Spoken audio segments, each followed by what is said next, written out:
Her name was Moxy Maxwell, and she was 9, and it was August, and late August at that. It was so late in August that tonight was to be the Goodbye to Summer Splash show at the pool.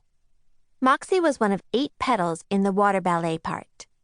She and the other 7 petals were going to form a human daisy at the deep end while carrying sparklers in their left hands.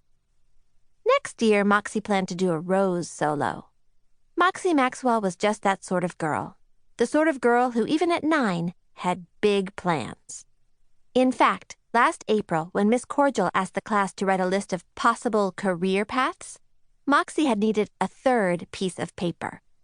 Moxy was going places, all right. She was going to her room, and she was going to stay there until she read every word of Stuart Little. Mr. Flamingo, who was going to be Moxy's 4th grade teacher this fall, had assigned the book for summer reading. They were going to have a quiz on it, too, on the very first day of school. And tomorrow was the very first day of school. Now, Moxy loved to read books. She loved books so much that sometimes she would stay up all night and read. It's just that Moxy liked to read what she wanted to read and not what someone told her to read. And it wasn't as if Moxy hadn't tried to read Stuart Little.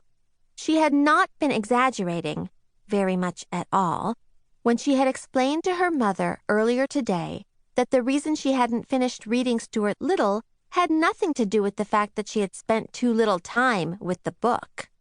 "We've been practically like best friends all summer," she said. "Inseparable." It was true. Moxy had taken Stuart Little with her everywhere. If Stuart Little wasn't in her backpack, Stuart Little was in her lap.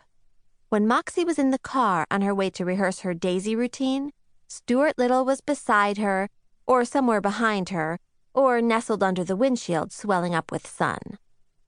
It was also true that Moxy's mother had found Stuart Little on the porch under the broken leg of the wicker coffee table more than once. But that was a discussion for another day. "In fact, last Monday Stuart Little fell in the pool," said Moxy. "That's how close we are."